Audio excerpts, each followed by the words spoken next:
আমার প্রশ্ন হচ্ছে, এ পৃথিবীতে কোনো মানুষের ডানা আছে কি? এটা কি? তাহলে আল্লাহ এখানে এদন দিত বা আবুদা দিত, এ শব্দ না দিয়ে জানাহুন পাখির ডানা আল্লাহ আমাদেরকে দিলেন। আল্লাহ মনে হয় জানে না তাই জানাহুন দিলেন পাখির ডানা আমাদেরকে ধার করিয়ে। কেন? ডানা আর দুনিয়ায় কারো নেই? পৃথিবীতে আর ডানা কারো আছে না নেই? কিসের আছে? আরে ভাই, পাখির ডানাই তো দিয়েছে। পাখি বাদ দিয়ে পৃথিবীতে আর কারো ডানা নেই? আছে, এরোপ্লেনের ডানা আছে, হেলিকপ্টারের ডানা নেই? ওদের ডানাটা আল্লাহ এখানে লাগালেন না কেন? তাহলে তো আমাদের এই যে জানাহুন দেওয়া লাগতো না। পাখির ডানার কথা দিয়েছেন এই জন্যে তাফসীর মাহফিলে আসতে হয়। আপনারা শুনতেছেন? জানাহুন শব্দটা আল্লাহ পাখির কাছ থেকে ধার করে আমাদেরকে লাগিয়ে দিলেন, কারণ আমাদের এই হাতের ভেতরে পর নেই, এর ভেতরে মোলায়েম কোনো কিছু নেই, সব শক্ত। পালক আছে, পর আছে, মোলায়েম করার কোনো কিছু নেই, এটা শক্ত। কিন্তু পাখির ডানার ভেতরে পর আছে, পালক আছে, একটার পরে আর একটা যখন লাগিয়ে দেয় সফট হয়ে যায়, কোমল নরম তুলতুলে হয়ে যায়। আল্লাহ এতটুকু শেষ করেন, জানাহাদুল্লি মিনার রহমা দিয়েছে, যে পাখির ডানাটা শুধু ডানা এভাবে ডাউন করে না, ও যখন ডাউন করার পরে ফল করে দেয়, ওর নিচে পাখির বাচ্চাগুলো যাবার পর একটা কিচির মিচির আওয়াজ দেয়। বাংলাতে এটা বলে অনির্বচন সুখ। কি বলে? একটা অনির্বচন সুখ অনুভব করার কারণেই ভেতর থেকে আওয়াজ হয় কিচির মিচির। আমরা মনে করি কিচির মিচির না, এ আনন্দটা, এ আওয়াজটা পাওয়ার জন্য না। কি করে কি হয়? আপনারা সব পিছান তো, এত আস্তে পিছালে হবে না, আরো পিছান, পিছান, আরো পিছান, আরো পিছান, যান, আরো এক হাত যান। এই ছেলে যাও তো, চেয়ার সরানো লাগবে না, তুমি নিজে সরো।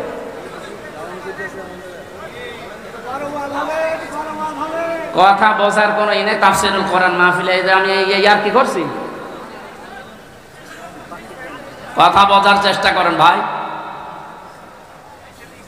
আল্লাহ রাব্বুল আলামিন পাখির ডানাটা এই জন্যই দিয়েছেন মানুষকে বোঝাতে, পৃথিবীর বান্দা বান্দিরা, তোমার মার বাবা যখন শেষ বয়সে চলে যাবে, তারা যেন তোমার এই পাখির ডানার মতো হাতের যে ছায়া, এর নিচে পড়ার পরে যেন একটা আনন্দ অনুভব করে, যে আমার হামজা থাকতে অন্তত আমার আর কোনো চিন্তা নেই।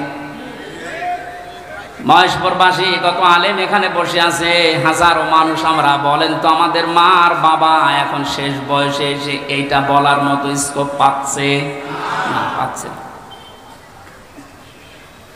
আল্লাহ রাব্বুল আলামিন মায়ের কথা 3 বার দেওয়ার জন্য তারাই বহুবচন দিলেন, আর বাবার কথা 1 বার দিয়েছেন। আমি যেটা পর্যন্ত এটা নিয়ে এসেছিলাম, নেই থেকে শুরু করে এ পর্যন্ত যিনি নিয়ে আসলেন, কারো সাহায্য যার লাগেনি। মার বাবার এই যে স্ফলিঙ্গ দিয়ে নাপাক পানিটা দিয়ে তাফসীরে পড়েছি, আল্লাহ 8টা জিনিস বানিয়েছিলেন: রক্ত, গোশত, চর্বি আর চামড়া, চুল, রগ, হাড় আর পর্দা। 8টা জিনিস যখন মায়ের রেহেমের ভেতরে এক হয়ে যায়, আল্লাহ পাক তখন ফেরেশতাদেরকে বলে, আমি আল্লাহ আমার রব নামের কারণে 5টা জিনিস একে দান করব। ওয়াজআলা লাকুমুস সামআ ওয়াল আবসারা ওয়াল আফইদা ইলা আখিরিল আয়াত। সূরা নাহলের 78 নম্বর আয়াতের মাঝের অংশে আল্লাহ জানিয়েছেন, শ্রবণ শক্তি, দর্শন শক্তি, বাক শক্তি, আকেল শক্তি আর ঘ্রাণ শক্তি, এই 5টা আমি আল্লাহ নিজে তাকে দান করেছি। একটাও যদি কম দিতাম, দুনিয়ায় আসতো ওই লোকটা কিন্তু অপূর্ণাঙ্গ হয়ে। এখানে অনেকাংশ মানুষ আমরা সব পূর্ণাঙ্গ মানুষ, কয়েকজন হয়তো আছে বিকলাঙ্গ, অন্ধ, ন্যাংরা, কিন্তু হাজারো মানুষ আমরা সব পূর্ণাঙ্গ মানুষ। আল্লাহ নিজের পক্ষ থেকে একটাও যদি কম দিত, তো কি অবস্থা হতো সারা জীবন, আপনি ভাবেন। আল্লাহ পাক এই জন্যই জানিয়েছেন, হে পৃথিবীর মানুষেরা, নেই থেকে শুরু করে উল্লেখ করার মতো একটা জায়গায় তোরে নিয়ে আসলাম, এরপরও আমার সাথে তোর নাফরমানি কমে না। কাইফা তাকফুরুনা বিল্লাহি ওয়া কুনতুম আমওয়াতান ইলা আখির আয়াত। বালাগাত মান্তিক যারা পড়ায় বা জানে, কাইফা শব্দটা 11টা বিষয়ের আগে আল্লাহ ব্যবহার করেন। কাইফা শব্দের প্রথম ব্যবহার হচ্ছে মান্তিকের কায়দায়। আল্লাহরও বিশ্বাস হতে চায় না এমন জায়গাকে আল্লাহ কাইফা দিয়ে শুরু করেন। এটা এতক্ষণ যেটা বলছিলাম, বীর্য থেকে শুরু করে এ পর্যন্ত আনার পেছনে কারো কোনো অবদান নেই। মার বাবা শুধু এক বিছানায় ছিল, এতটুকু তাদের কাজ। বাকি যা করার বলেন তো কে করেছে? এই মানুষ এখান থেকে হামজা পর্যন্ত হবার পরে যখন নাফরমানি করে, তখন আল্লাহ কাইফা শব্দ দিয়ে শুরু করেছে যে কি করে নাফরমানি করে আমারও বিশ্বাস হয় না। কাবার গেলাপ ধরে মানুষ কিন্তু ষষ্ঠ চক্করে এইটাই বলে এসেছি আমরা, রব্বুল আলামিন আমি তোমার গোলাম হিসাবে, বান্দা হিসাবে বহু কিছু আমাকে তুমি দিয়েছো, ওই যে বীর্য থেকে পর্যন্ত, কিন্তু তুমি আমার মালিক হিসাবে আমার তো কিছু দেওয়া দরকার। আমি তো কিছুই তোমার আজ পর্যন্ত দিতে পারলাম না। তবে একটা জিনিস আমার আছে, পুঁজি। তোমার ওই রহমান, ওই গাফফার, ওই গফর নামের খাতিরে এই কাবা সামনে নিয়ে বলছে আমারে মাফ করে দাও। এই জন্য যারা তাওবা করার জন্য এখনো রাজি হননি, এখনো পর্যন্ত শয়তানের ধোঁকায় পড়ে আছেন, সুযোগ আছে, আপনারা আশা করছি ফিরে আসবেন।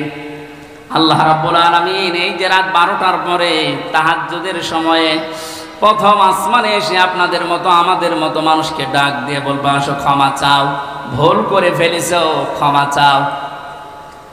আমরা যেন ক্ষমা চেয়ে নিজের জীবনটাকে মুহাম্মদুর রাসূলুল্লাহর উম্মতে পরিণত করতে পারি, বলেন আমিন। মহেশপুরবাসী বান্দা যখন এটা পড়তে পড়তে কিছুক্ষণ যাবার পরে দেখবে না লজ্জা লাগে, পড়ার মতো না, আল্লাহ পাক বলবেন না পড়া লাগবে। আমার তো ওই দিবসের কথা মনে হয়ে এখন আফসোস হচ্ছে, আল্লাহ আমি কি সত্যি পড়তে পারবো?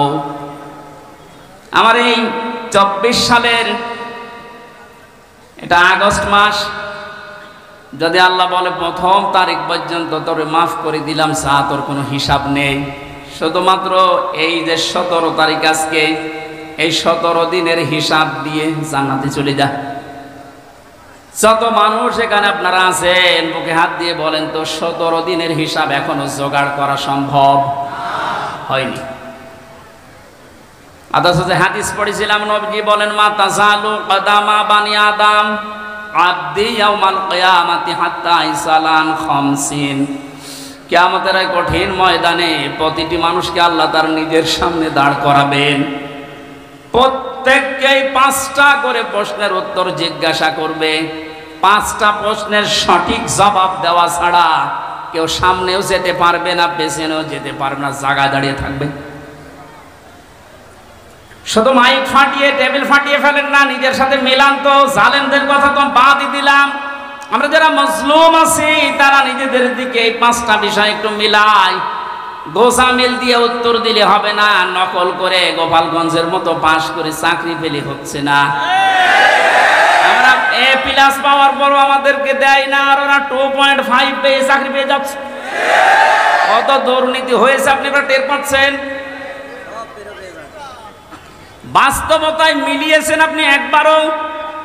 যে এই লোকটা নিজে আল্লাহর সামনে দাঁড়িয়ে আছে, আপনি নিজে মনে করেন দাঁড়িয়ে যখন আছে, আল্লাহ জিজ্ঞাসা করছেন আওনান উমরিহি ফিমা আফনা, হামজা বলো তো দেখি, একটা জীবন দিয়েছিলাম 60 বছরের, এই 60 বছরে কি করলে?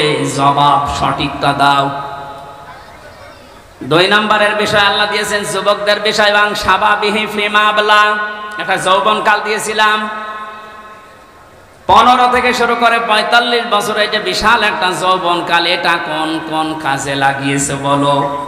আর যে যুবকদের কারণে দেশটা স্বাধীন হয়ে গেল, এই যুবকগুলো নাই পার পেয়ে যাচ্ছে। আমরা যারা যুবক আছি স্বাধীন দেশে এখনো পর্যন্ত পরিবর্তন হচ্ছে না, কি জবাব দেব বলেন? আমার কিন্তু 60 বছরের ভেতরে যৌবনকালটা ছিল, আল্লাহ আলাদা করে যৌবনকালের কথা নবীজি বললেন কেন? এই কারণে জানিয়েছে, কারণ যুবকদের দ্বারাই সব কিছু পরিবর্ধন করা সম্ভব, যেটা আমরা দেখতে পেলাম। এই যুবকদেরকে আমি আজকে এই মাহফিলে আহ্বান জানাই, শুধু এইটাই না, যেহেতু পরিবর্তন হওয়া আরম্ভ হয়েছে, সংস্কার হওয়া শুরু হয়ে গেছে, আগামীর বাংলাদেশকে ইসলামের হাতে তুলে দিয়ে আপনারা ক্ষান্ত হবেন। যুবকরা যদি ইচ্ছা করে এটা করা সম্ভব কিনা বলেন তো?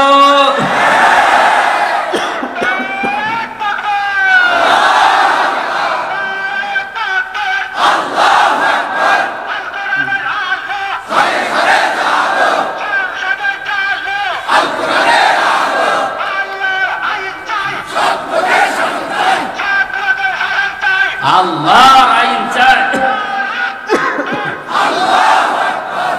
আলহামদুলিল্লাহ, তাকবীর যেন আল্লাহ কবুল করেন এবং বাংলাদেশ চোখে যেন দেখান, বলেন আমিন। আজকে এই যে শেজিয়া বাজারে আমি আয়াতটা পড়েছিলাম, রাআইতান নাস ইয়াদখুলুনা ফি দীনিল্লাহি আফওয়াজা। হে নবী, আপনি যখন দেখবেন যে আল্লাহর সাহায্য এসে গেছে, তখন তো বিজয় হবে। দলে দলে পালে পালে মানুষ ইসলামে প্রবেশ করছে, যেটা আমরা এখন চর্মচোখে সারা বাংলাদেশে দেখতে পাচ্ছি। একটু যাদের বিবেক আছে, একদম মরে যায়নি, তারা আজ তো সবকিছু ভুলে ইসলামে চলে আসছে। কারণ ইসলামের মালিক ওরা জানে যে দেশে জামাত ইসলাম, শিবির, চরমনা, এরা না, ইসলামের মালিক কে? আর যারা আমরা আছি, আমরা ইসলামের খাদেম। সুতরাং ইসলাম প্রতিষ্ঠা করতে গিয়ে, ইসলাম কায়েম করতে গিয়ে বিকাল 5টার আগে কাউকে আমরা আর ষড়যন্ত্র করতে দেব না ইনশাআল্লাহ।